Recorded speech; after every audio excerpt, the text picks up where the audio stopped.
The show where anything goes. Motivation, mindset, recovery, philosophy, and life. We become who we are through what we experience. We all have a story, and this is My Backstory with Josh Boyer.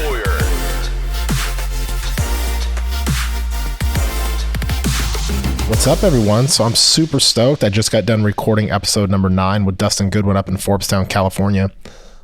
On all these podcasts that I'm doing with people, there's no pre-planned questions. There's no map of where we're going to go with the conversation. It's truly an organic, authentic conversation, and it just takes course as it will as we progress through the podcast. But sometimes you forget to mention certain things and you want them to be mentioned. So I wanted to go ahead and mention what Goody's up to now that he's out of the military. He's actually working as an inspector and an official scorekeeper for an amateur MMA sanctioning commission known as the UMMAF. And he's recently been working his way up to becoming a judge and hopefully one day getting out there as a referee. So if any of you in Northern California are interested in the fight game, you have questions about the fight game, you want to get in the fight game, Dustin Goodwin is definitely a guy that you want to reach out to. So, I just want to go ahead and throw that out there. So without further ado, here's episode 9. What's up, everyone? This is the My Backstory podcast, episode number 9 with Dustin Goodwin, affectionately known as Goody. So during this interview, I'll be calling him Goody a lot. But yeah, I'm up in Forbestown. Drove up here to see Goody and do this podcast episode. So I'm going to let Goody share his story with you guys, man. He has a super interesting story, his background as far as where he grew up and his military experience is like, it's intense. So, excuse me, I'm going to let him share that story. So Goody, take it away, man. Thanks, Josh. Thanks for coming up. I know the weather's pretty crazy and stuff like that on the way up here. And well, it's a pretty long drive from where you're at. So yeah, dude, that's all good, bro. I appreciate it. But it's always good to see military family and people that I haven't seen or talked to in a while. So for sure. Like you said, my name is Dustin Goodwin. I was born in 1978 down in Sacramento, California. So I kind of jumped back and forth in Northern California. My mother, Christina, and my dad, Jerry. My dad, he was a hillbilly veteran himself. He was in the Navy for a while, and then some things went down. He went to Nam, and they wanted him to go again. He didn't want to go, and he ended up getting out of the military the wrong way. Right. And then he ended up up in Northern California, up in the mountains, logging, drinking, bar fighting, doing what hillbillies do, I guess. Mountain shit, yeah. But it was interesting to say the least, growing up that way, going from Northern California to Sacramento. Early part of my life, I was in Sacramento with my mom. And for the most part, I remember me and my brother and my sister going over to my aunt's and being with my cousins and stuff. We had a lot of cousins down in Sacramento and stuff, so it was pretty cool. And then going up to the mountains. How's that? Sorry about that, Josh. No, it's all good. We can actually edit that part. I can edit anything out of here. Okay. So even though we're recording right now, there's shit that, like, if I hear the people downstairs, I can edit that out. Okay. So I turned the gain up a little bit because I wanted your voice to be like a little bit more clear. But we're probably gonna pick up some shit downstairs. We're good though. Go ahead, man. So bouncing back and forth from Sacramento, California to Forbestown in Brownsville, California is pretty interesting. My father was a hillbilly, ended up dying from cirrhosis of the liver from drinking and stuff. How old was he? What happened? 52 or 53, I want to say. It's insane, dude. He was so young. He was young. He was super young when he died from drinking. It was actually the first year I was in the military. And bouncing back and forth. Actually, I lived in Sacramento when I was a kid until about 7 or 8, and then started school up in the mountains with my dad because I wanted to go up in the mountains. And I believe my mom might have been married again or something and moved back and forth somewhere. So But actually what moved me from the mountains back down to my mom's was I was involved in a shootout when I was a kid. How old are you? What's fourth grade? It was like 12. Fourth grade, you're like 11, so you're like 9, I think. Yeah, maybe. About 9, excuse me. 9. Oh, yeah, I was young. I remember my dad and his buddies, I guess, have been getting in bar fights with some guys and stuff, or, you know, up in the mountains and stuff like that. And all I remember is I was a kid and me and my cousin were coming home on the bus, got off the bus and looked up at our house at the top of the hill and seen my dad and his buddies yelling, "Come, run," and stuff like that. And me and my cousin started going up the hill, and there's these two trucks parked right after the bus left, and they pulled out weapons. They started shooting up at the house and stuff. Me and my cousin ran up there. My mom pulled us through the front door out the back, and then we went and hid out in the barn by the pig pen or something like that until the cops came and the all clear was done. So Did anybody get killed or no? there was on the other side there was somebody killed and then somebody wounded, I believe. And you know what's crazy, Josh, because I think it was 1980 or no, it was 70. It was like 85, 80, I don't know, maybe 80, the early 80s. Yeah. So my dad went to jail. All these people, he got let go. Nobody was charged, Right. for nothing. So it was like a mutual fray with weapons. So It was like a Hatfield and McCoy kind of shit, huh? it was back in the day. Yeah. And up here in Northern California in the Sierra Mountains where I'm from, small towns, Yeah. you know, population 320 people. Yeah, I tripped out when I came out here in June. You know, I was like, dude, this, you know, because people told me like Forbes Town's like in the middle of nowhere, and I'm like, you know, I'm sure it's not that bad. And then I get up here, I'm like, holy shit, dude, my cell phone doesn't even fucking work, dude. Yeah, But it's kind of cool though, dude, because you're away from all the bullshit, man. Like, and I told, I think I was telling you, and I told my son on the way up here, I was like, dude, this is like where it's at, man. Like, this is like, you need to like decompress from your Xbox and your fucking phone and see what it's like to like be off the grid a little bit, man. See what the stars look like at night, dude, when you don't have all these other fucking buildings all around you, you know? Oh, yeah. So I'm excited. I was excited to bring them both up here. That's why I was telling the boys today, because actually today's Maddox's birthday, and we went fishing, and we woke up, and It's fucking raining. dude, it's raining so bad. And he's like, yeah, I want to go. So we got an umbrella and went out in the rain for a couple hours and went raining. And I told him, I was like, listen, doing this, going hunting, swimming, you know, figuring out what your body can do, what you can do inside, what your limits are, you know. Yeah. This is where you can do it. Yep. And not saying nothing's bad about the city or people living down there.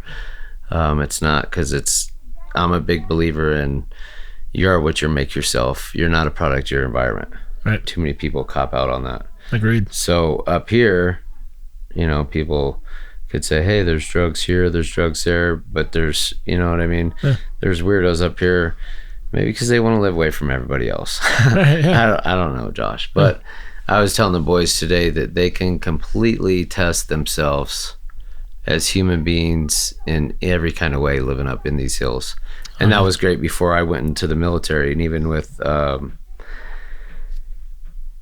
everything that could have happened or did happen before I went in the military, was living where I lived got me in shape mentally and physically to my next chapter in life. To For take sure. it on. Did you know, like early on, I mean, your dad was in the Navy. Did you know that you like were going to join the military? Or were you like, fuck that, I'm not going to the military? Oh, absolutely not.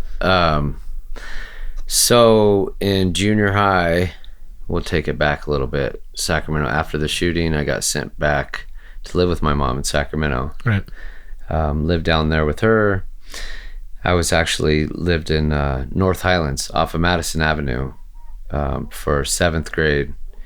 And if anybody knows down there in North Highlands and stuff like that, being white, I was a minority going to school. Yeah, I was gonna say, isn't it pretty rough down there too? I mean, Yeah. it's like you're Yeah, it gonna was- leave Forbes-town to go to Sacramento. It's bad. not any better, you know? So I went down there, did a year there, and then my mom, she was a painter. So as a woman in like a guy's career field, she painted houses and stuff. We always moved around and this and that. So we ended up moving to Elk Grove, which was cool because it was a better school. I went to a year-round middle school, and then I got to wrestle. I started doing sports more. Yeah. And then I came back up to the mountains for my freshman year just to bounce out and do whatever. Yeah. And the school, where's the nearest high school here is where? Oh, here's Marysville, California. So we're about 45 minutes away. It's funny, dude, because like, most like it's like my high school where I grew up, I think it was like 3 miles, from my grandma's house. I mean, I would walk to school, walk home from school and shit. 45 fucking miles though. It's crazy. So it was we had to catch a bus probably like 6 o'clock in the morning. And then if you played any kind of sports, you caught the late bus and came home probably about 6:30 at night. Wow. So it was a complete full day. And so I had no intentions of going into the military. I was just going throughout life really as a kid, from mom to dad, back and forth. In high school, see what had happened. My sophomore year, I was out with me, my brother, and my cousin. And we were over at my uncle's house, and I think we were watching some UFC fights or something. Actually, Josh, I can't remember the whole deal, but I remember we had a few drinks. We had some old fucking drunk dude in town buy us some beers. Yeah. And we went down to my uncle's and we drank them and stuff, and then went, I don't even remember if we drank them in there. We probably drank them in the car before. Come back out because my mother called and said, hey, come home for dinner. We were in my dad's car. This is us up in the mountains. We were in my dad's car, and my brother was driving. And he wanted to go burn out and do some brodies around this place called Idlewood Estates in Forbestown. Right. And it's just where a bunch of nice little track homes are or something. Well, it was weird because we were going home, and he's like, I want to do a brody, because he had done some brodies earlier, and we're like, no, let's just go home. And this motherfucker stopped at our driveway, backed up, and then went back down to Idlewood. And I shit you not, man, we went down the road, and it kind of drops down in, and we went down into the road and went to take the first turn, and the car just went straight.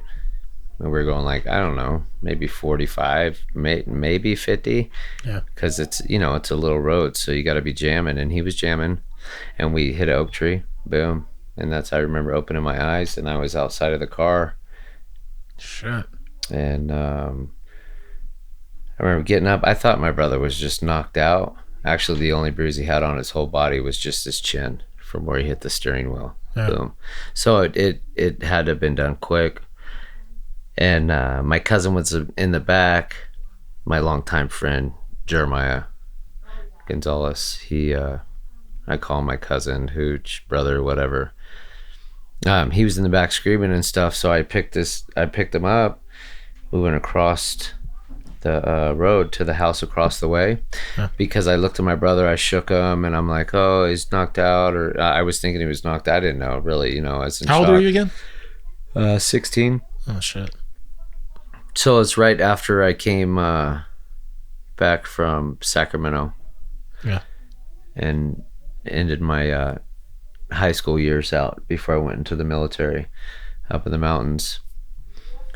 And so I carried Hooch to another house, and because he was bleeding and stuff, I put him on this hammock.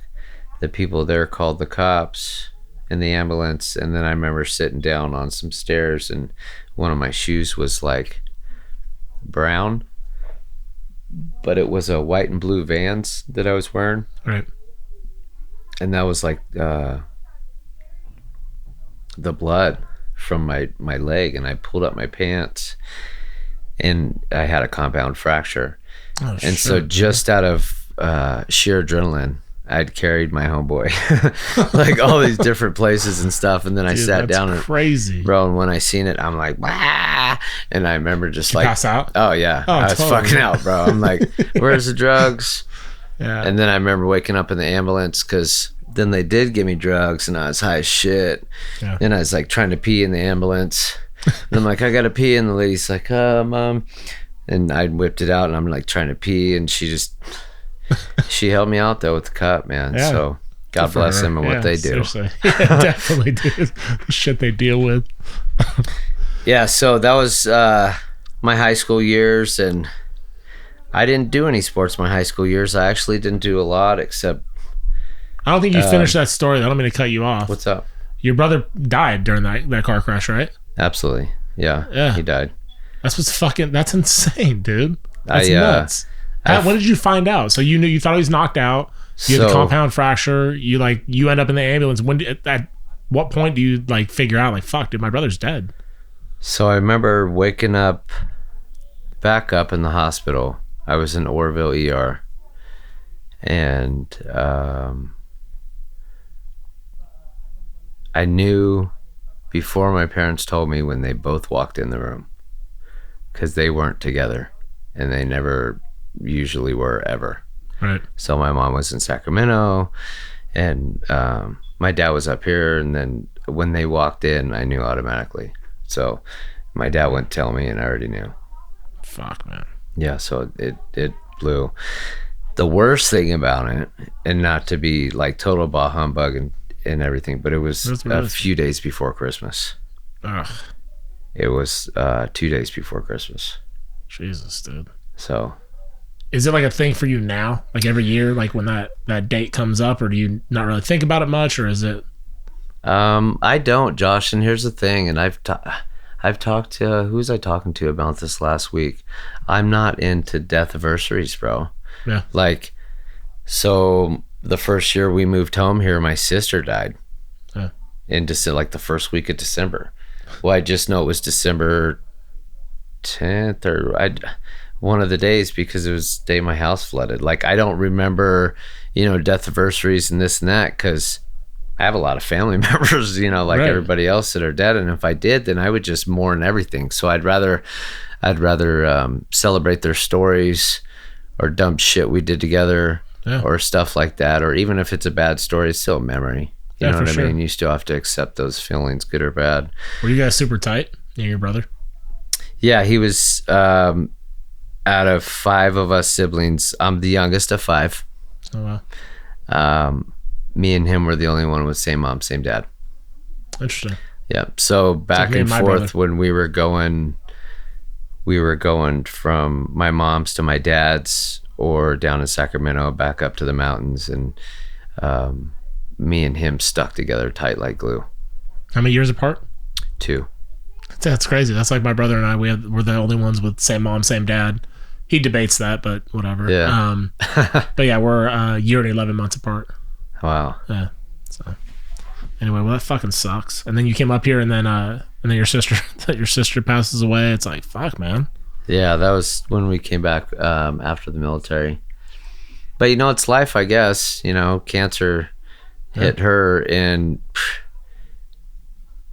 that's a pick and choose, I guess, because I don't understand it. Yeah, I mean, it's like no one ever wants to hear that word, dude. It's like, because you don't know, like, you could be the healthiest person in the world, you could be the fattest, most unhealthy, smoking cigarettes, whatever, live to be 100, be totally cool. And then there's guys and girls that are super healthy, and then they just out of nowhere, they got cancer. It's like, what?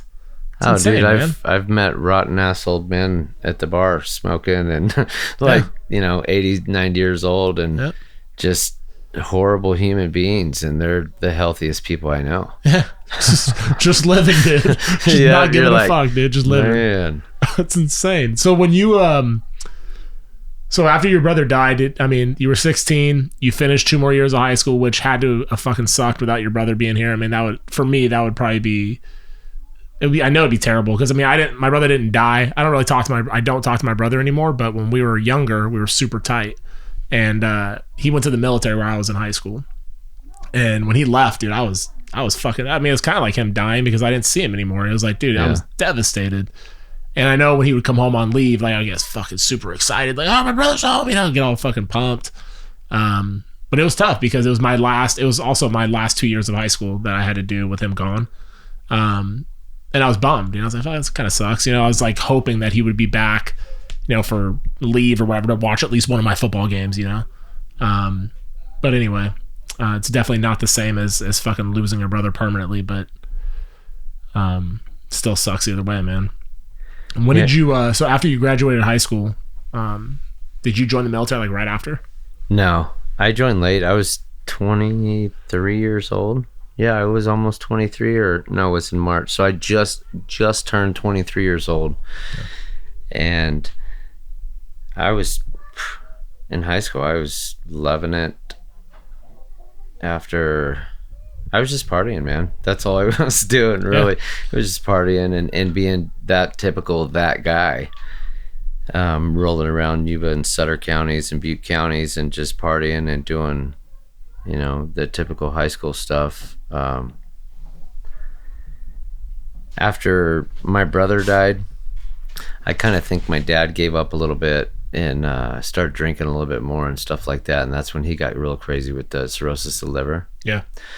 But his demons were his demons and not mine. So I don't know, what he went through. So, I mean, I learned so much from that guy, good and bad, that those memories in him are forever irreplaceable. So, people say like, oh, your dad was a drunk or he did this or he was a great guy or, you know what I mean? Everybody sees everybody different. Right.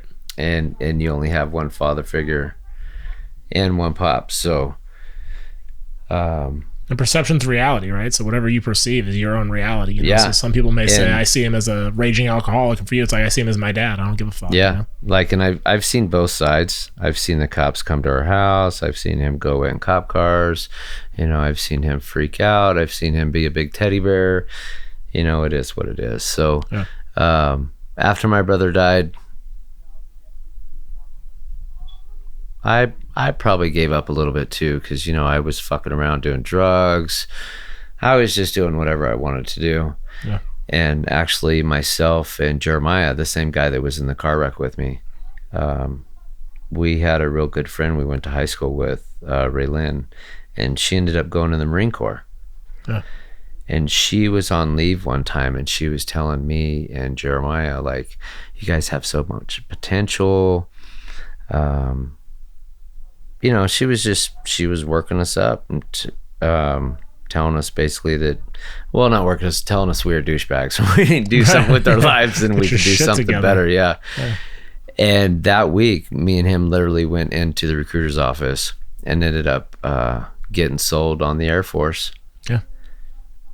And so you didn't go there with the intention of like, hey, Air Force, Navy, you just went and whoever was open, or did you know like, hey, I want to go to the Air Force? No, we went to the recruiter's office, and because she was like, yeah, go. And I think it was right across from the Yuba City Mall. Now it's like a fucking IWAX place or something like that. But I didn't know there was the Army and there was something else, but we went there, and then I think the Army or the Marine Corps, the first office we went into, the dude was a complete douchebag and was on the phone or something, and we went next door to the Air Force. Dude, there's so many stories that way, dude. I just talked to a guy who's a Marine, or no, he's in the Navy, and he wanted to join the Marines, and so he goes in there and he's like, the Marines like were never there, he's all I became a recruiter. He's also, I understood that like they weren't there because they're always out on the streets trying to recruit like new guys or whatever. And same thing, dude. So he ended up joining the Navy because the Marine guys weren't there. So he's like, fuck it, I'll join the Navy. For me, I went to the Air Force. I just went straight to the Air Force fucking guy, and they just happened to be in there because they probably were never on the streets doing any kind of work. But and I was sold too. I was sold. There were great recruiters in there. They showed us some cool ass security forces video. Oh, dude, straight fucking quads and quads and boats, like like all this shit. Like, I'm like, what? You're fucking. I spent the first year on the gate. Oh, for sure, dude. Yeah. What was your first duty station? Korea. Oh, was it really? Yeah. That's awesome. Kunsan or Osan? Osan. Wow. And check this out. This is crazy. So we're still in phase 1 training, right? Yeah. So, I joined the military, go through basic and all that stuff. And Lackland's awesome. San Antonio's phenomenal. The food, you went there after you were 21, so it's like for you it's like way better. For a lot of us, like because it you're was still like in the an States. adult Disneyland. Yeah, definitely With the gondolas. Riverwalk. Yeah, it was amazing. Yeah, but what was I saying? Korea? yeah. You're saying you were in phase 1 training, and then 9/11 hit off. 9/11 happened. Oh, while you were in phase 1? When I was in phase 1, we just got all of our gear. We're actually downtown, and some buses pull down there, and all the security forces guys from our squadron start running around in the bars and getting everybody out, and everybody's all drunk. Go back to the squadrons. We're in the dorms getting our stuff, and on the TVs, all you see is the towers. Wow. So that was my first duty station.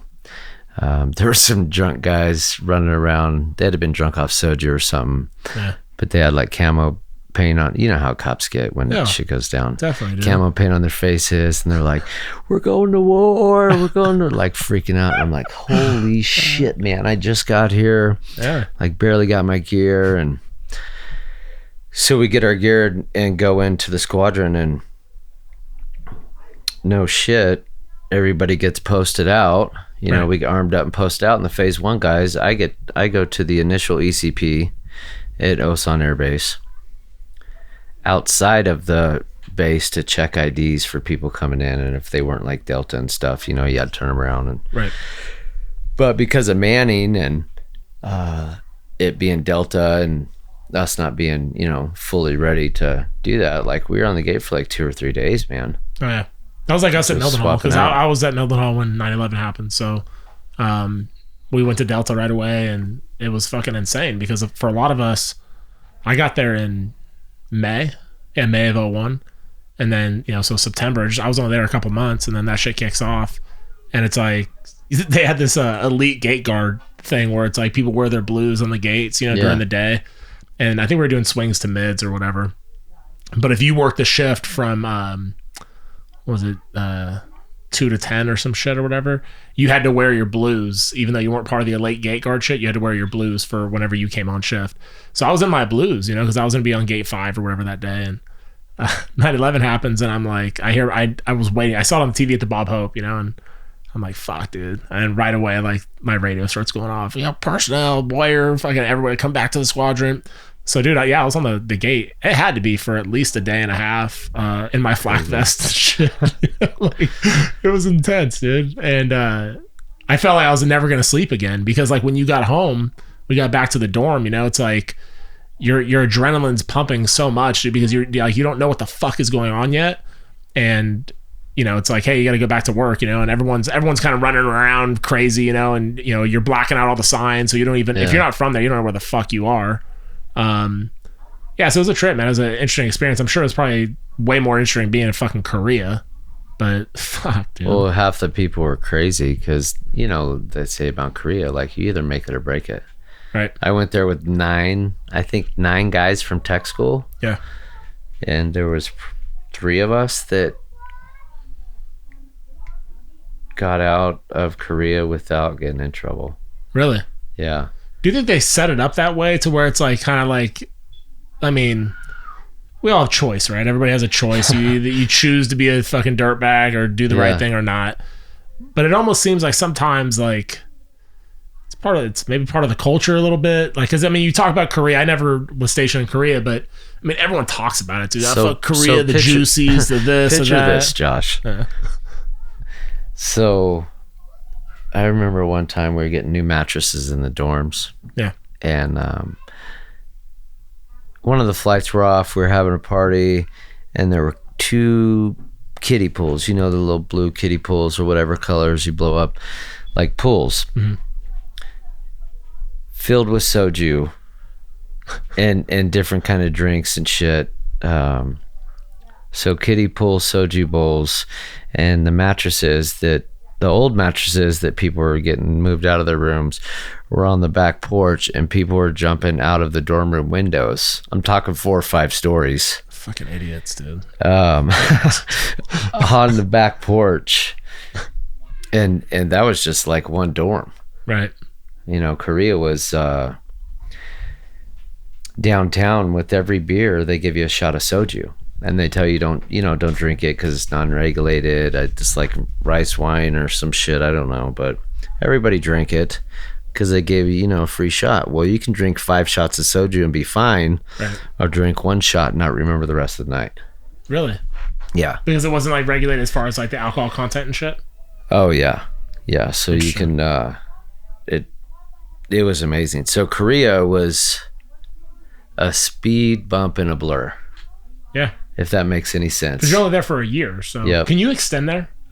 I think some people do. It's fucking crazy. Yeah, they're probably trying to marry the juicy girls and stuff because there's like there's a bunch of Russians and Koreans. And, that's fucking hilarious. Fucked up story about that, man, is when I got married to Katie. Yeah. We were going through something, and there's all these pictures in Korea with like just... I'm looking at my face. I look like a ghost, wasted, with like 2 or 3 Russian whores on my arm, and she's like, "Can we get rid of these?" I'm like, "Oh yeah, absolutely." I'm like, "Yeah, let's do that." I don't even know why I kept those, but yeah, I actually went through and burned all my shit, dude. Did you? Yeah, so I had a box that I kept from.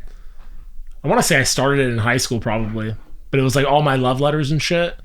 And I got married and then I got divorced. But my first wife, she never really went through my shit. So like, maybe she did. I just didn't know, Yeah. But she never said anything about it. She never really it was never like a point of contention in our marriage. It was just kind of like, it was just a box in the garage, Yeah. But then when I got married to my wife now, Kathleen, we were just like moving stuff and moving to a new house. And she's like, "Oh, what's that box?" I'm like, just a bunch of shit that I've kept over the years, and like.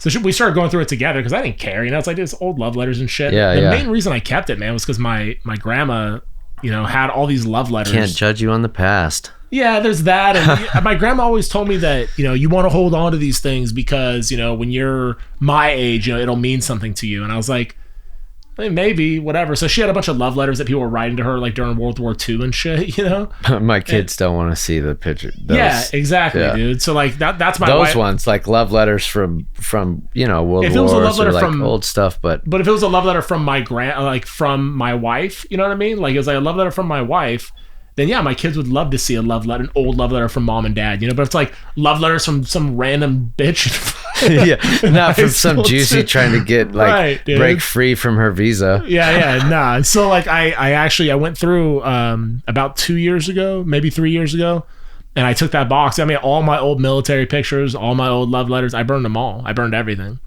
and it was like cathartic as fuck, man, to get rid of it all. And everyone's like, "Dude, why are you burning it all?" And I was like, "Dude, because I have the memories in my brain, dude. I don't need to hold on to this shit." Like, yeah.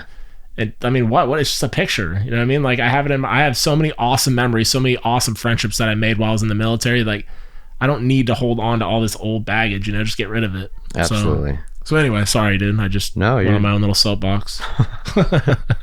You're good. Yeah. So Korea was my first base. It was great. Like I said, a speed bump and a blur. And then I went to Mildenhall. That's where I met you, bro. Yeah. So I was actually overseas for almost 10 years. Oh shit! By the time I left and came home, because went from Mildenhall to Lakenheath. That's right. So I went from Korea to England. Yeah, I was in England for like 8 years, bro. And you never came home. Did you come home and leave at all? Yeah. I used to come home every year. That's a trip, dude. Yeah, because I met you in 2002, right? Mm-hmm. Yeah. So right after Korea, I came to England, to Mildenhall, and the first year I was there, I had to take emergency leave and come home because my dad died from cirrhosis of the liver from drinking. Fuck, man. It all comes back around full circle, bud. Yep, definitely. But, you know what I mean? Who's to say it has... I still drink here and there. Yeah. People still do what they want to do. For sure. It was a trip for me, man. When we were in England, Goody and I, were having a blast together. He actually ended up marrying one of the girls that he was dating while we were there, who's now his ex-wife. But whenever we would see her come and do, he's like, "Hey, get these other girls up to your room to get him out of here, dude. I'm gonna get in trouble, dude." And I remember I saw you. So I saw you again in 2010 because I was studying abroad out there. So you were at Lake and Heath.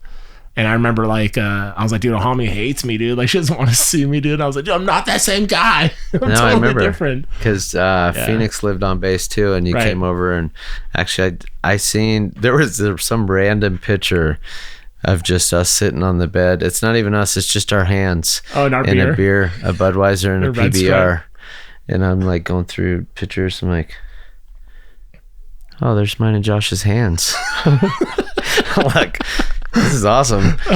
But I think that was that night we crashed out on Jocelyn's bed, dude, because we were waiting for the UFC fight to come on. It didn't come on until like 3 a.m, dude. So we were on like a straight bender, dude. The struggles of being military and watching AFN. Oh fuck, dude. It's like, man, all the UFCs and everything's free, but it's on at like 3:45 in the morning. Oh yeah. And we were determined to watch it too, dude. We kept drinking. I was like, I don't know if we're gonna make it, dude. I'm pretty fucked up. But I remember getting back to that. I remember 2002, we were having a blast. You were doing your thing. You were a good cop. I was subpar, if that. But I was fucking around and doing stupid shit. I mean, I knew my job. I was a smart guy, but I wasn't doing like all the right things. And then I remember I saw you in 2010, and there was like such a shift in kind of like your priorities, dude. And I was impressed, man. I was like genuinely impressed with you because you were a senior airman, I think, when I met you in 2002.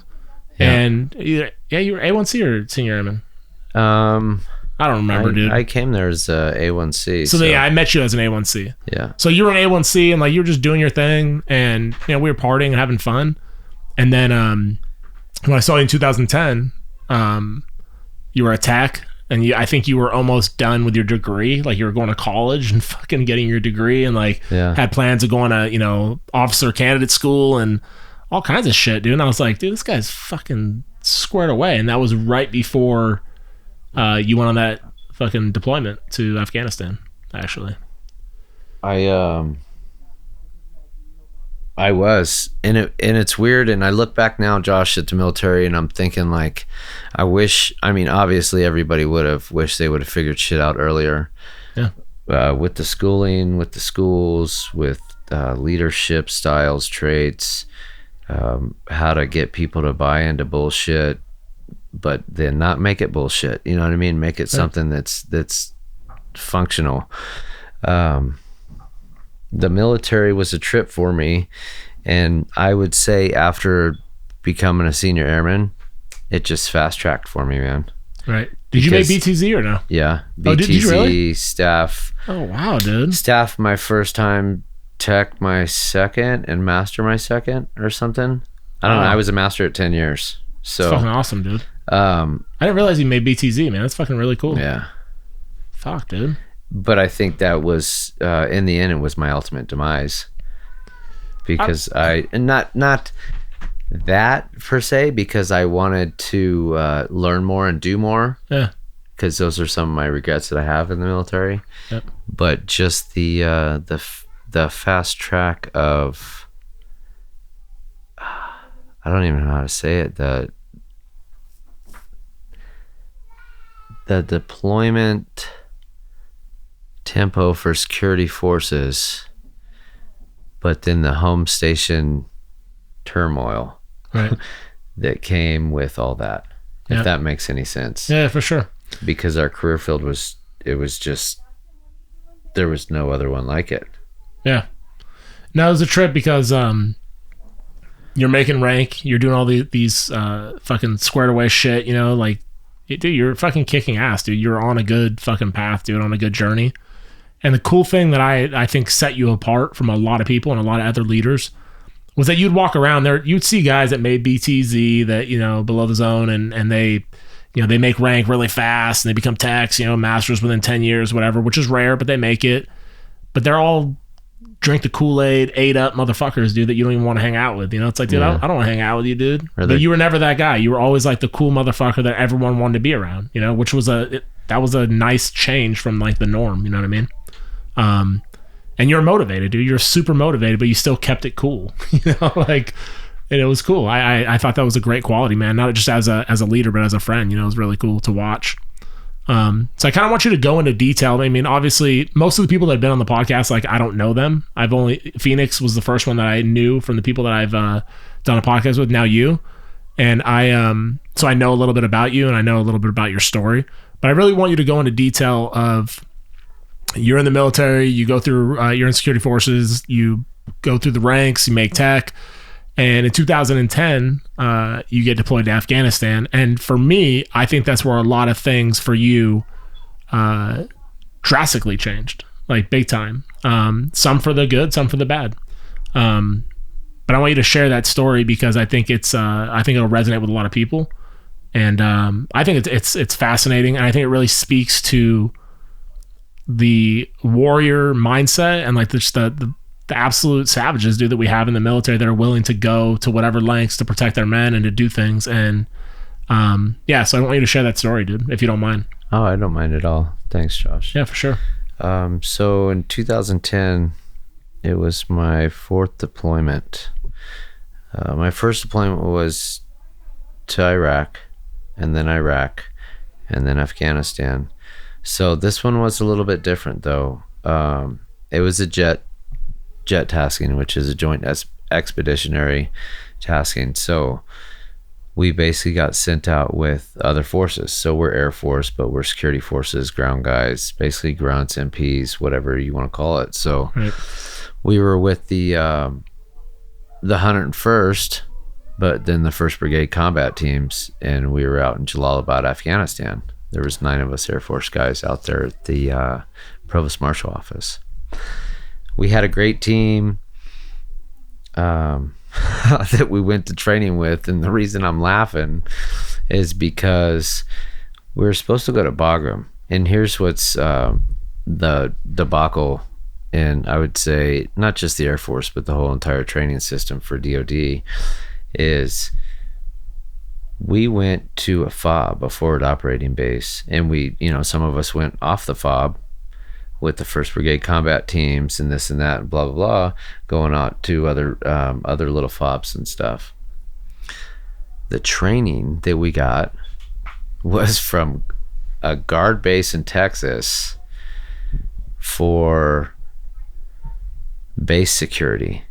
There's 2 different things. There's a BSO class and ASO. Not to go too much into acronyms because people won't understand the military, but the BSO is like a base security operation. So that's like on base, checking IDs, your base security, your towers, all that stuff. Your ASO is area security operations. So outside the wire type stuff. Well, we had BSO training and then got sent down to a fucking FOB where we're getting grenades lobbed over the fence on us.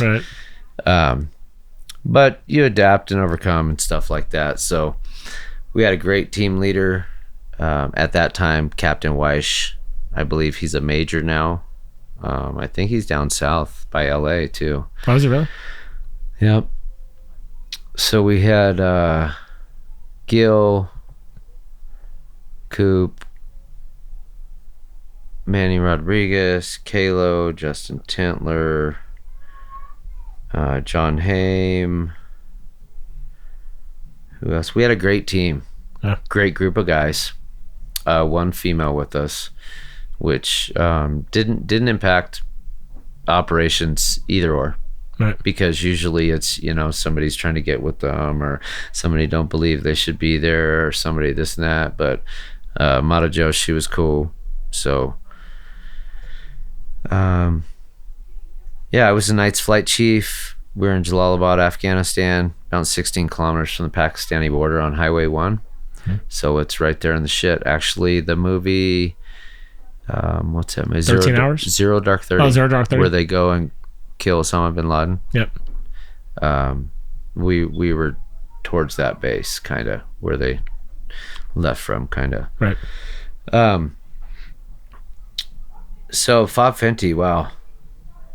yeah, we were kind of the minorities there as Air Force people too. So if we went to the chow hall, this and that, wearing different uniforms and stuff, they say we're, all DOD together and everything. But people still talk shit. Really? Even when you're downrange? Oh yeah, there's still that mentality. Wow. On force, but you live and you learn to do stuff and adapt for your team, because people say, even when you get blown up or get in a firefight, or even when I killed somebody, I didn't feel shit. Right. Except for the feeling that me and my friend next to me was okay. So people say, people don't do it for the papers or the awards or anything like that. They do it for their homeboys. Yep. Plain and simple. If you were in a bar and somebody hit you, I'm going to cold cock them. You know what I mean? Bottom and vice line. versa. Absolutely. So it was just another night. There were a couple things that led up to the firefight I was in. I was in a 3-hour long firefight turning close quarters combat. And so building up to the events, there was some sticky bombs on some jingle trucks at the gate. Jingle trucks are just big semi trucks, but they'd put like a bunch of fancy jingle shit all over them. Look it up, jingle trucks. Google. Yeah, Uncle Google will tell you everything. Yeah.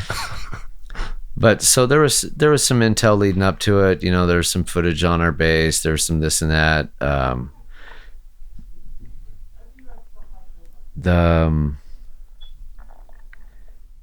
What happened is at I think it was like 04:45 in the morning, because when the firefight started, we were actually utilizing our MVGs and stuff like that, right, to identify targets. This is right before you're about to get off too, right? You're night's flight chief. Oh yeah. So you're about to get off in like an hour. Oh, it was horrible. I didn't sleep for like 2 days. And then when I was just doing the math in my head, I'm like, wait, hold on. You're a night's flight chief, so you're gonna get relieved at 06. Like, yep. It was hour before shift change. Right. And yeah, it was. We get a call that one of the OPs, the observation points, were taking pop shots. Yep.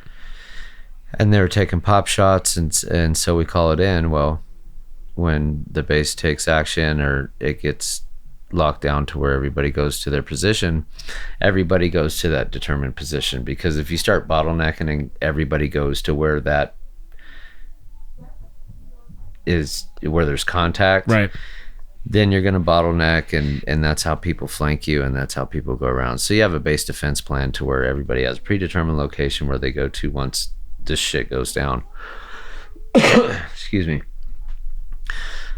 Well, pop shots went off, everybody went to their predetermined location, and then in the installation response force, we were supposed to augmentee them. So wherever they went to, wherever the action was, yep, whatever fire team on our part for the Provost Marshal Office was supposed to augment them and help them. So we pull up to the OP where it's taking pop shots. We get up there. We're looking at our MVGs back and forth. There's a ravine about 50 meters out in front of us, and there's some pop shots and stuff like that. We call BDOC, the Base Defense Operations Center, to positively identify the target with the there was a WISTI, wide surveillance thermal imager, looking around. So they seen some other guys in the brush. We start taking shots back and forth. Then this time around 0500, because we already got out there quick. Then we start engaging each other. So these guys are hitting us with PKMs. So PKMs is an Afghan, basically Afghan machine gun. So it's like our M60s, our 240 Bravos, stuff like that. So the 7.62, so the big rounds. Oh yeah. So they had 2 or 3 PKMs on the tree lines, and they were hitting us with that, and they were bounding up. So they're using basic infantry tactics against us. We're firing back and forth, and then all of a sudden, boom, bah, we get thrown into the wall from behind us. Nobody even knew what was going on. We're up on this platform, firing basically over like a little cement wall. Right. And a grenade. Nobody knew if it was on our side, their side. But what had happened is they were using basic infantry tactics. They were shooting at us so we keep our heads down. They were bounding up, and there were some other guys that pre-positioned themselves right in front of us, right under the wall. Right. And they weren't even like 10 feet away, Josh. And one of them had an A-bag full of grenades. They both had AK-47s. 99% of the guys that we got in a firefight with were wearing A&A uniforms, Afghan National Army uniforms. So you had no fucking clue who was good and who was bad. Nope. And the one guy that was wearing a white man garb. So like he didn't get the fucking memo. You know what I mean? Yeah. And he got shot up quick. Yeah. But so we get blown in the wall from this grenade. Nobody knows where it's coming from. The firefight's getting more intense. These guys are coming up. We're probably 45 minutes into it now. There was helicopters that came over above, but they didn't shoot. They didn't do anything. But there was a new aviation regiment that just came in town like the week before that or something. So I don't know. The communication sucked too, because we were calling BDOC. They were trying to call them. Like it was horrible. Fog and of this war. was on base fog of war bullshit. Yeah. So these guys worked their way up. They're like 10 to 15 meters out. We're shooting at each other with M4s, so 5.56. Yeah. And we shot a few of them up. And all of a sudden, boom, we take a RPG to the face from these dudes in this line in front of us, this ditch. And then BDOC comes over and tells us to cease fire because we're supposed to have friendly forces come from our right and sweep to our left. So we cease fire.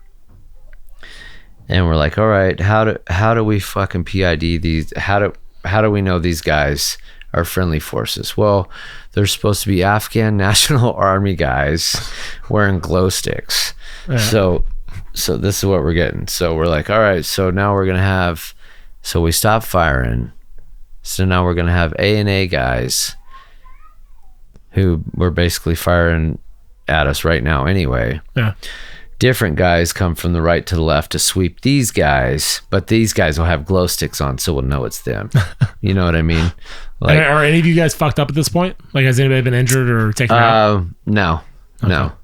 Just a lot of bringing and a lot of, so like, you've been in a car wreck, you've been in, like before a fight happens or something, it's like everything in life seems like it's going to go really slow. Like in a car wreck, it's like whoa, whoa, but in real life, it's just so fucking fast, dude. Yeah. And that's how it was, you know, and then it would break up, and because it was like 3 hours of this. Yeah.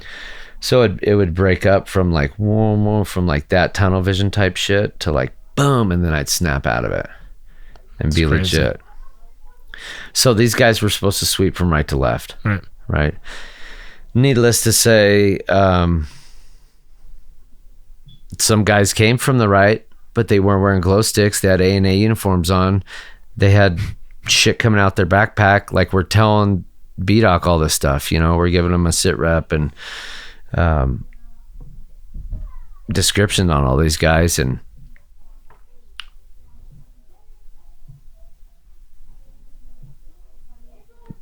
Captain Weiss made the call that don't fire on them.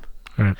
And I think those are the three guys that ended up going into the ditch in front of us and ultimately fucking us up. Wow. But who's to say what happened? You know, hindsight's 2020, and when you're. Did he regret that? I mean, no, you guys are friends. Did you just ever talk about it? Did he regret that decision? Or that yeah, call? we've talked about it, but he's made a call, and that's why, like in training, you say, make a call, good or bad. You know, not like, hey, let's just make bad decisions here and there, but you make a call to the best of your judgment, man. Yeah. What can you do? I'd have done the same thing in his exact same thing in his shoes, because they were calling him on the radio, and they're like, don't, and they're giving us this, and then those guys walked over us, like, perfect fucking timing, dude. And so we didn't. And then we sit there, they go in there, then all of a sudden, boom, boom, boom, we get lit up again, another RPG to the face. And then all of a sudden, Manny Rodriguez yells grenade. And they tell you when you learn to throw a grenade and stuff, like, don't be a looker and stuff like that, because shrapnel, and like, that's how a lot of people get injured from secondary blasts, basically, a lot of the time. You remember that in training, they would put a big old set of eyes on our helmets if we were the looker, you know what I mean? Yeah. Like, you want to look at your grenades, like, yeah, you just got blown up, dick. So, put eyes on your Kevlar.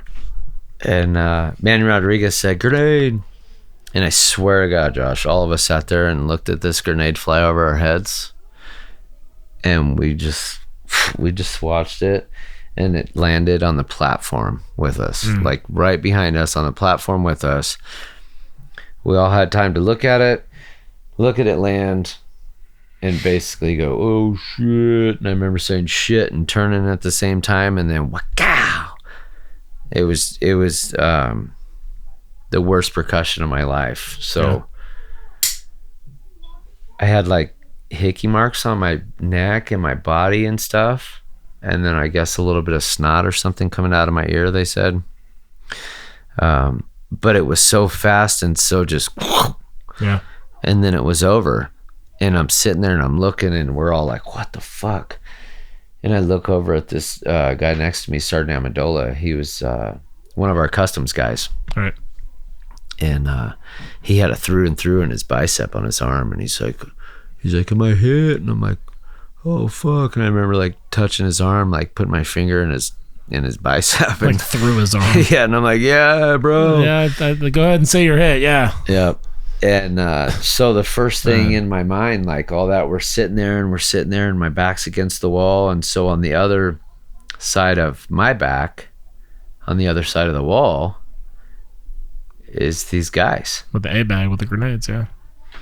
And we had wolf hooks on our M4, so they were attached to our body armor. Yeah. So you can just let them go and it would just hang and stuff. And I remember thinking in my mind right then and there, that was the only time I ever thought it. I was like, we're all gonna die. Really? Yeah, I was like, we're fucking dead, bro. Like, and it wasn't like a sad, we're gonna die. It wasn't like I was like, we're gonna fucking die right now. Were you scared? No, it was kind of a, I don't want to say out of body experience or, get all weird and stuff like that, but it was exactly what it was. It was a numbing deal, dude. Like, I felt numb to like absolutely everything in life right there.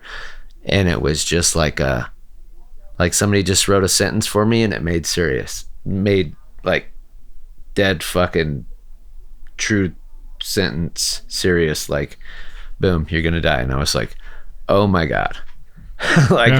I don't know what I felt like. I wasn't like, oh, I'm gonna, I wasn't thinking of my family, not to be shitty.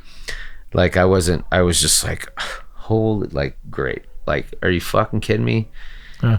And the only thing I could think about is we got to shoot them, dude. If we're going to die, they're going to die. We already been in a firefight with them for like 3 hours. Yeah. At that point, it was like an hour and a half. Yeah.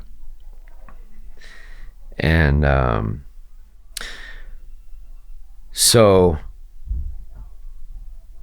Manny Rodriguez, the one that identified the grenade, he grabbed our captain at that time and pulled him out of where actually through where the grenade went off, and took him to the hospital. And at that time, one of our younger guys that wasn't on my fire team, so he wasn't even at the firefight until this, came over in one of the other fire teams. And he was the only one from that truck that ran over and got on the wall with me and started firing. Yeah. So at that time, me and Sergeant Amendola, the one that already had the through and through with his arm, I told some Army, some Spec 4s or something, to lay down suppressive fire over here on the PKMs on the tree lines. Yep. So we could shoot these dudes. And they laid down suppressive fire, and me and Sergeant Amendola went over the wall, threw our M4s from our wolf hooks, and shot these dudes. Someone holding your ankles or what? Our gear. Oh, okay. Our gear, because it was kind of like little castle cutouts. Yeah. The Air Force made an animated video. Yeah, actually, no, I saw that. Of the firefight. Yeah. And it looks hella weird and robotic the way they have me going up on the wall and like shooting these bad guys, but it's super cool, but whatever. Right. And how many did you take out? Do you know? I have 3 confirmed kills. Yeah. I personally have 3 confirmed kills from that firefight. There was 20 plus enemy insurgents, and we killed 9 of them right there. Yeah. And then when they left, Special Forces was out there and stuff, and I'm sure they swept them up. Yeah. Because they had them on the radio when we were, Yeah. So we got, that's the second grenade. Captain got shrapnel in his leg, his arm. Manny took him out. We started firefighting. I thought it was over, man. And so they laid down suppressive fire, and we shot these dudes up. And I remember looking over the wall, and one of them was looking in an A bag, which still had, when we recovered it, it had 26 more hand grenades. Holy shit. Yeah, 26 more. It's a long night. Yeah, and the other guy was had an AK and was shooting at the tower and stuff like that. Yeah. So, but yeah, it was intense because even after that, we sat there and, you had to keep your weapon out and downrange, because even after we shot those guys up, we still stood there until the all clear was given for like another 45 minutes. Right. Yeah, my glasses were broken they were broke on the ground, but they broke over my nose from tensing up so long. Yeah. And it was a fucking wreck, man. How long did you have left in Afghanistan at that point? Like on your deployment? I think we still had 2 more months. Fuck. And so when you get into some shit like that, just for the listeners that are not military or whatever, when something goes down like that, do you stay in country for the rest of your deployment, or do they send you home? We had to stay in country because, one, our replacements weren't trained up yet, and 2, we were the only ones out there at that mission at that time. So we and actually I had to go back to work the next night. Yeah. Yeah. It's fucking crazy. Yeah. So then tell them, so this story, so you're done there, 2 months left in country, and then you're about to come back to England. And is this the point when did you deploy again after this deployment? No, this was it. We, they decompressed us, and here's where it gets crazy. So, November 13th, I think it was our firefight. December-ish, right? We're just getting ready to leave Jalalabad, Afghanistan. Right. I get a call from at that time my wife, now my ex-wife, but I get a call from her, and we had been married almost 7 years. Yeah. Almost 7 years, and for 3.5, almost 4 of them, I was deployed. I was going everywhere, doing everything. But she calls, I'm in country, man. This is just after I got blown up and stuff too, and then right before Christmas. And she's like, I want a separation. By separation, I mean divorce. So this fucking chick leaves me while I'm deployed. Probably I don't know, it was weird because that year was my lowest of lows and highest of highs. Right. I've had in my career and personal life at that time in my life for a while. Yeah. And then so she fucking leaves me, and then I go through this deployment. We have to decompress and go to Germany before we could go back to England, because we were in contact, and then we killed people, and then we, you know what I mean? So it was a big, the decompression was good. It was good. But then I came home, and then within a few months later, I was PCSing somewhere else. So where were you going from there? Well, I also got picked up for 12 Outstanding Airmen of the Year that year. I mean, I'm sure killing terrorists and getting a Bronze Star and all that other good stuff helped a little. So I got picked up for 12 OAY, was on the Air Force Enlisted Council, and went around talking to people. And I remember that shit, dude. You're getting all kinds of fucking awards. I was like, dude, this guy's killing it, dude. Basically,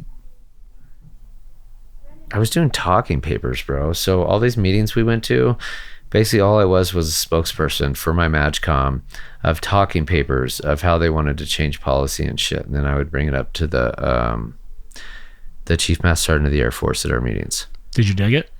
Was it cool? It was okay. I learned a lot. On the strategic level, I learned a lot. Yeah. You know, we were always on the minion level. Right. On the operational stuff. But on the strategic level, I learned a lot. It was great. And then at that point, you decided to, or you PCS to, you got to choose where you wanted to go, right? That was part of the deal? Well, it wasn't part of that deal. It was part of a deal that actually, there's a guy right now, he's a command chief, you know him, Todd Simmons. Mm-hmm. One of the greatest people I've ever worked with. Yeah. And I think he was sitting in as a chief at the time, and it was when, you know, there's no good old boy stuff like that. Wasn't supposed to be good old boys for assignments and stuff, but if people are listening and shit, you know that shit happens, so shut up. And but I was 12 OAY, and I'd gotten orders to Beale Air Force Base, actually right down the road. Yeah. And I'm from here, and I was like, what the fuck, man? And my wife just left, and I'm like, man, I want to travel. I want to do something cool. I want to whatever. So I went to Todd Simmons, and I said, hey, sir, I said, I got orders here. Is there any way that you can do anything? You know, and I was just trying to pull something. Yeah. And he was like, well, let me see what I can do. And then no shit, the next day I had an email from the MAGCOM commander. Wow. Or command chief, the MAGCOM command chief, because it was enlisted. And he said, hey, Goody, you want to go to this one? Hey, Goody, you want to go to the 820th or the 99th Ground Combat? So I'm sitting there thinking, and I'm like, man, I want to go, you know, thinking about the 820th because I know a lot of great guys that went there. Is 820, is that Germany or is that Georgia? Georgia. Yeah. And then maybe I'd be able to go to jump school and all the stuff I wanted to do, you know what I mean? Yeah. But then I'm thinking, I'm like, fuck, I'm a tech. I just got all this great stuff. I'm like, if I go to the GCTS, I'll be like 1 out of 10 techs instead of all this other stuff. I'm like, and I'll be closer to home, but not too close to home. Right. So I ended up choosing the 99th Ground Combat Training Squadron, which I'm glad I did, because I got to learn a lot in a place that was a great training facility before it closed down. And I really wish that instead of Fort Dix, that they would have consolidated and really thought about Creech, because Silver Flag Alpha, we had our own self-sustaining range. We had our own buildings, our own training range, like just absolutely everything. Right. You know, I don't know how it is with Fort Dix, or if they have their own range, or if they, I mean, I don't know. I haven't gotten to any of that stuff, but it was a great squadron to be at. Great people. And yeah, man, I just couldn't take it after a while, Josh. I ended up, I was always given briefs on like my firefight, and it, for me, after so long, it turned from Sergeant Goodwin or this and that to just, you know, this is the Master Sergeant that did this, or like, a firefight doesn't define me. Yeah, for sure. I think part of the reason why that probably happened, though, I think, as you well know, is that that's not common in the Air Force. Yeah. You don't see guys in the air. I mean, if you're in a, an Army battalion, or you're, a SEAL, or you're in, one of these different careers or career fields or different branch where that's like the norm, it probably wouldn't have gone down like that. But I think because it was the Air Force and that shit just doesn't happen normally, it was like, dude, you were the guy. You know what I mean? Like, you were the guy that we learn about when we're in training. You know what I mean? So like now it's like, okay, now we have a real live person to actually tell you exactly what fucking happened, Yeah. But I can see how that would get fucking taxing. You know what I mean? Where Well, the training aspect of it was awesome. And I had so many people that benefit from it or would email me later down the road, from downrange and say that, my class was the best, or they really learned something from me and this and that. So it was super, super great. It was taxing. And I guess I can't blame that all on the Air Force, because it was definitely a lot of me. Yeah. So, but with the right help and stuff like that, it was great. Before I got out and stuff like that, I started getting the help that I need. And I suffer from PTSD and TBI, traumatic brain injury, from getting my head rattled a bit. And I never really thought about PTSD or TBI, or even thought this stuff was real, until I couldn't multitask, or I couldn't do the little stuff that I was doing before. Right. And it got to the point to where like I actually needed to talk to somebody, because when I was in the military and before I got out and I was having problems, I was just masking them with pills that the Air Force would give me. For sure. That's like most people do, like whether it be alcohol, pills, whatever. I think a lot of people either A, don't realize that there's a bigger problem that they're not dealing with, or B, they know there's a problem there and that's just what they're choosing to use to deal with it. You know what I mean? Yeah. Either way, it's still fucked. You know what I mean? Well, and it was full-fledged, and not talking shit on the DOD or anything like that, but I was like, I had pills to study. Yep. Pain pills if I hurt. Yep. Fucking Ambien if I needed to sleep. You know what I mean? Like, dude, it was like a mini Wolf on Wall Street, bro. Yeah, and it's Except like the same. Yeah, it's DOD, and then same thing with the VA. Like at the same time when I got out, I still carry a lot of my pills with me. Like in my backpack that's sitting right next to us, as a reminder of like where I was and where I am now. I don't touch any of them. I just fucking want it there for my own reminder. But it's like, yeah, you'd start the day and it's like, oh, I need to get my fucking day going or whatever. Somebody pop these Adderall, and then it's like, okay, cool, I'm going to school, doing my thing. Oh, I'm hurting. Let me take these Oxycontin, methadone, whatever. And then to wind down at night, it's an anti-anxiety pill, sleeping pills, whatever. So you're on a constant fucking roller coaster, like nonstop. Yeah. And that was, for me, that was 9 years of that shit. So what was great, Josh? What was great when I got out? So I could fucking smoke weed. Yeah. No, and I think that people are starting to wake up to that shit, dude. Yeah, they're starting to prescribe it at well, I was actually shocked. I got I went to the VA doc just recently and told him that I was having some flare-ups with, some anxiety and panic attacks and shit like that. And before I was like, don't be a pussy, don't be a bitch, like whatever. But I was like, no, I'll talk to somebody about it. Yeah. But I want them to know that I'm not here like drug seeking. I don't want drugs. I just want to talk to somebody. You know what I mean? Like whatever. Maybe it'll make me feel better. So they gave me. I was like, I don't want any drugs. I don't want any opiates. I don't want any anti-anxiety like benzos or whatever. So she's like, well, I can give you like an antihistamine. That's what we use to like treat anxiety. And I was like, I don't really take any medicine whatsoever, like none. But I'll try it. I mean, if I'm in a full-fledged panic attack, I'll take that versus like freaking the fuck out, Yeah. And so I noticed on the bottle it said use caution if smoking weed or smoking marijuana or something. So I showed my wife and I was like, dude, it's crazy. Like that bottles never used to say that shit. And the other thing I noticed is that when I went to go do my physical, like for my blood and my urine and shit like that, they were testing me for like crack, for weed, for all kinds of other shit, and they didn't even tell me about it. I was kind of pissed off that they didn't like give me a heads up. I mean, it didn't matter, but they just want to know like whatever medication they may give you, that's not going to interact with some other shit you might be doing recreationally. Yeah, bounce off it. Right. But I guess they're starting to use psilocybin even, using, I don't know if they're giving out Marinol, but I know they're opening up to the idea of treating PTSD, anxiety, depression, all kinds of things with medicinal marijuana.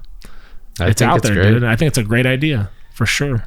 It's done nothing but help me. So, yeah, you know, the pills, and my wife Katie can attest to it. Before I got out, they were giving me pills and I was fucking hooked, man. Oh, for sure. Dude, I was so hooked and now I'm 40 years old and I'm freaking working out again. You know what I mean? I'm doing what I want to do again and I feel great. Yep. But the thing is, you know, as well as I do, is alcohol and prescription pills are more socially accepted. Yep. Because they just don't know how to accept marijuana. I mean, everybody still so weird, dude. Says they do. I mean, look at Vegas though. Vegas, all the casinos and stuff now, they're going away with their drug testing. Right. Yeah, for weed and stuff. So I think it's great. It's just, you know, the douchebags that are out there giving people that smoke marijuana or utilize CBD or anything like that. The people out there abusing it. Right, it's like everything, right? Yeah, just like anything. So Joe Rogan talks about that. How it's like, you know, people are like, oh, you know, weed makes you lazy. And he's like, no. That makes me work out. Yeah, it's like if you're fucking lazy on weed, you were lazy before weed. Weed just made it worse for you, dick. You know what I mean? Like, don't give it a bad name. There's plenty of people that smoke weed that will go outside and fucking do yard work and get shit done, go work out, whatever. Oh, yeah. Pre and post workout for activities, workout for anything, bro. Right. So yeah, no, I think there's definitely some good with that, a lot of good with that. That's, I think as the years go by, we're gonna start to see it's gonna become more mainstream, where people are gonna be like waking up to the idea that this shit is legit, man. It's really working for a lot of people. So when you got out of the Air Force, you were still in Vegas. You met your beautiful wife Katie. Yeah. And what happened? What's the rest of that story? So Katie, I was a pursuer on that one. Oh, were you? Yeah. You were chasing, huh? Yeah, I was chasing. I usually didn't chase a lot.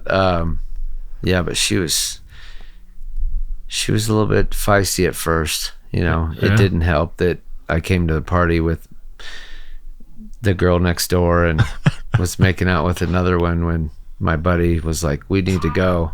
Right. And no, but actually I met her. I actually knew Katie's sister before I knew her. Her sister was dating one of my troops. Oh, okay. And so I seen her here and there. And then when I did meet her and like try to talk to her, she was like, ew, you're gross, because obviously you came here with that girl and then you were making out with this girl. Right. So yeah, true story. And I was like, oh, so I screwed that one up. But I was persistent, got her number, and actually Katie's the best thing that ever happened to me, man. Dude, she's amazing. Like, she's a super cool chick. Oh yeah, she's been my support system and my conscience checker. Right. To just, I mean, I'm an adult, but to guide me along the way, because like I tell her, you know, if I didn't have her and such a strong woman, I'd probably be fucking eating McDonald's, like not even doing my laundry, bro. Right. You know, just going to the gym or just doing whatever I want to do when I want to do. But when you have a family and you have somebody that loves you as much as you love them, and it's equal, you know, equal putting in, it's the take back that I get from it is so it's great. And I'm a bah humbug. I'm, you know, kind of mean to my kids and this and that, but I don't have anything to complain about, Josh. Huh. And if I can make my kids a little bit better than me, then I've done my fucking job, bro. Right.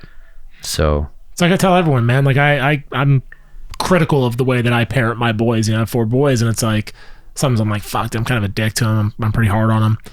But at the same time, it's like, you know, there needs to be a balance of it, you know, where it's like sometimes I could be the guy that's, you know, super soft and gentle, and then there's other times I need to come down on them because I want to be prepared, man. When they get outside of my house and they have to go out into the real world, I want them to realize that sometimes shit's going to get hard, man. It's not going to be easy all the time. You know what I mean? Like, oh yeah. And so it's tough, like trying to raise kids in today's day and age, you know, where it's like everything's social media, everything's like just iPads and iPhones and whatever. It's like, that's not reality though. You know what I mean? Like you have to get out there and work and earn and do things like, you know, be a productive member of society. You know, you can't just be mastering Fortnite, you know, it's not that's not going to pay the bills, unfortunately. I mean, unless you want to become a YouTuber and you know, have people watching you play Fortnite, which just fucking weirds me out, dude. I see like kids watching YouTube of other people playing games. I'm like, fuck, dude, just play the fucking game yourself. No, and you're right too. And for me, Josh, that goes back to you're not a product of your environment. So today it's total cyber environment. Yep. And you can easily throw your kid in front of the TV or this and that. But like I was telling my kids, you're not a fucking product of your environment. So since it's all digital, you know, get up, do something else. Let's go cut some wood. Let's go, you know, we have to do something. You went fishing today in the fucking rain, dude. Yeah, it sucked. Yeah, but you did it though, you know, and that's the thing. That's the difference of being out here versus being in the city a lot of times, dude, is you get to do those kinds of things these are memories that Maddox is never going to fucking forget. You know what I mean? He's going to remember forever, that. You know? Me taking my two boys up here, you know, they're going to remember this being up here. They're going to remember the drive up here. This is the first road trip we've ever taken together. So it's going to be cool, you know? I dig it. So what are you up to now? I mean, I know I've talked to you a little bit about some of the fight stuff that you're doing, but what's your main gig? What are you up to? Well, I was logging for a bit, running equipment. I was running a skidder at 545, so it's one of the biggest skidders they have, just pulling logs to landing and stuff like that, and then sometimes bucking the trees when they'd fall them and limb them and stuff so they can bring them in. Just trying to stay still active in my life. Like I got a little gym up here. It's kind of a home gym because we're about 40 minutes from, you know, either of the cities and stuff. So a lot of the guys go there and work out to stay in shape and, you know, just sharpen our skills. A lot of loggers up here. Yeah. So there's not a lot of opportunities and stuff for younger kids unless they want to be a logger and stuff or go downtown. So it's a good retirement place. Yeah. Up here. And we've just been hanging out. I've been spending a lot of time with the family and working on our house here and there. We bought a house and it's from like 1890 or something. It's like an old... This house is amazing though, dude. It's an old miner's cabin and stuff. So yeah. I'm going to ask you a couple of questions, dude. The first one is, if you had one person or one book your entire life, dude, it could be before the military, during the military, after the military, whenever, that inspired you the most, whether it was a book, a person, whatever, who was it and why? That's a big one. Yeah.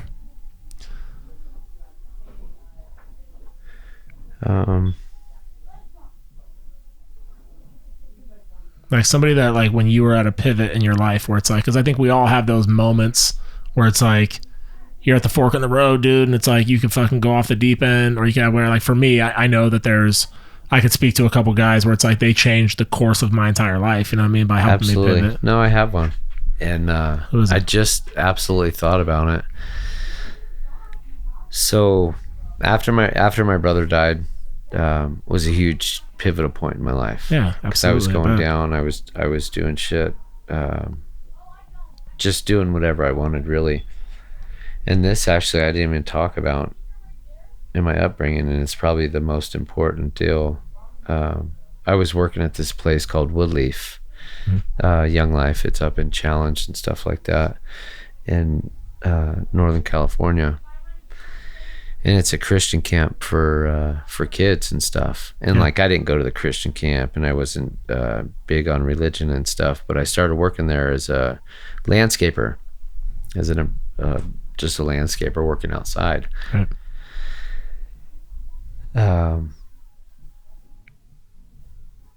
Just going through the motions and being who I was being at that time. I think I was 21, so it was right before the military. I'd gotten in trouble, and a long story short, one of my cousins was being harassed by this guy, or she said she was, or whatever. So I took it upon myself as a 21-year-old to jump a grown man and kick his head in. Yeah. And we fucked him up, man. We broke his collarbone, his cheekbone. He was in the hospital, and we went to jail. So that was like the most pivotal time in my life, because there I was no longer a minor. I was 21 years old, and I was looking at 2 felony cases for assault and battery and all this other stuff. Got out of jail, and this Christian camp, Young Life, kept my job. They kept my job, and they were like, "Hey, Dustin, we kept your job. Come to work, hang out." They just wanted to make sure that I was okay, that I was staying the course, and I wasn't even going to church. I wasn't even helping these people out. And there's this one guy named Wayne. I forget his last name. Wayne and Doris. It was a couple there. And one time we were eating, and they used to live up here in the mountains. Yeah. And they, come over for dinner one night. I was over at their house for dinner, so I went over there, and Wayne looked at me and he said, "Dustin, are you sick of, making dumb decisions and stuff like that? You want to live your life? You want to start your life?" And I was like, "Yeah, Wayne, yeah." And he goes, "Okay." And right then and there at dinner, he turned around, got on the phone, called this dude Ken Huff. Right? I'll never forget the Huffs, because I moved and to Virginia and lived with these people for over a year. Oh, wow. And called Ken Huff and said, "Hey, Ken, I got this kid here. He's clueless. He needs help. He needs a different path, blah, blah, blah." And they bought me a fucking plane ticket to Virginia the next week. Wow. Yeah. And I've never talked to Wayne after that. What's weird is I never talked to Wayne or seen Wayne again, or even really thought about it or anything. But if I wouldn't went to Young Life, then I wouldn't have got a straighter mind to try to do what I wanted to do in life, because ultimately after that I ended up going in the military and changing a lot. Yeah, for sure. So, man. You never talked to Wayne or to Huff? No, not to Ken Huff though. I haven't talked to Ken in shit.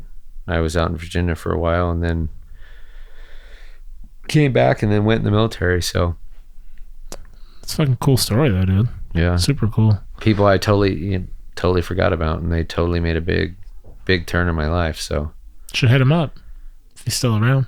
Yeah. Second question is, if you had one regret in your life, the biggest regret that you wish you could do over and do differently, what would it be and why? And I'll tell you why I'm asking you this question, because I've reworded it a bunch of times when I'm asking people on the podcast, because I don't want it to sound like a total fucking downer. I'm asking you because, like, for me, like, I asked my grandma this while she was still alive. I asked Kathleen's grandma, who's 96 or whatever, I asked her what her biggest regret is. And it's not to be a downer. It's like, hey, I want to learn from her mistakes, dude. I want to learn, like, where are some things that she regrets, that she's, like, living with that regret now, that maybe I could do differently when I get to that fork in the road. Yeah. So every podcast I ask people that question. I reword it a little bit differently sometimes, but I want to know, because I think the people that are listening, maybe they can learn from that. So if you had one regret, what would it be? Probably choosing military over my family. Yeah, absolutely.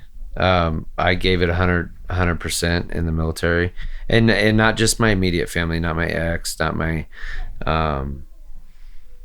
daughter, but I'm talking, like, there were times that I was so engulfed in Big Brother Blue, that I didn't see anything else.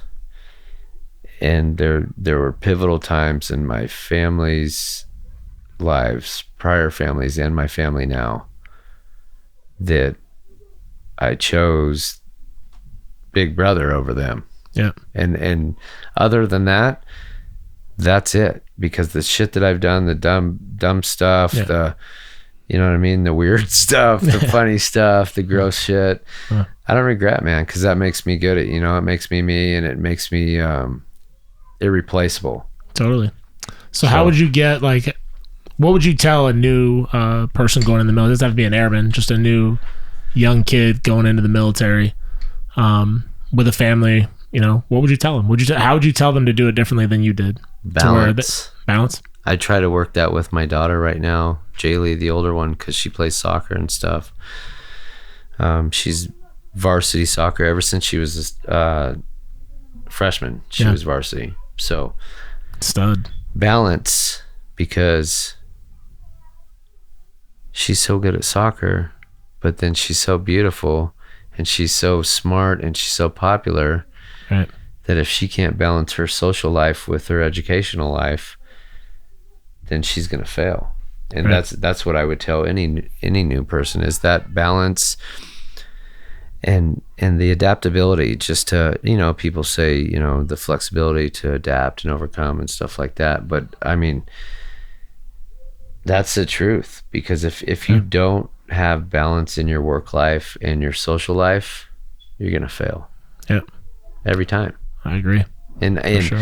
I don't have the complete formula to, you know, tell people, hey, do this, do that. Work this many hours, this many hours at home. Yeah. And you gotta find the balance on your own. It's hard. And I'm sure it's, you know, hard all the way from us all the way down to teenagers. Yeah. You know, because I tell my kids, I'm like, you know, I want you to have fun and this and that, and, you know, but get fucking good grades. You know, I'm like, you know, and they're like, okay. So that's their balance. Right. You know, ours is a little bit different because our spectrum's way bigger. Right. For sure, man. Well, fuck, dude. I appreciate you coming on the podcast for sure, man. I'm stoked to be up here. I obviously love you like a brother, dude. If there's anything that I can ever do for you, your family, anybody, anything or anyone in your family, dude, needs me, bro, I'm here, man. So I appreciate you, dude, and look forward to seeing you again, man, when I'm up here again. Thanks, Josh. I really appreciate you having me on the show, and I look forward to hearing more of your podcast. For sure, brother. Thanks, man. Thanks. Later. Thank you for listening to My Backstory. Stay motivated and stay connected off the show. Follow at my_backstory_ to be a part of the journey to recovery and to see where your story goes. Or visit us online at hereismybackstory.com.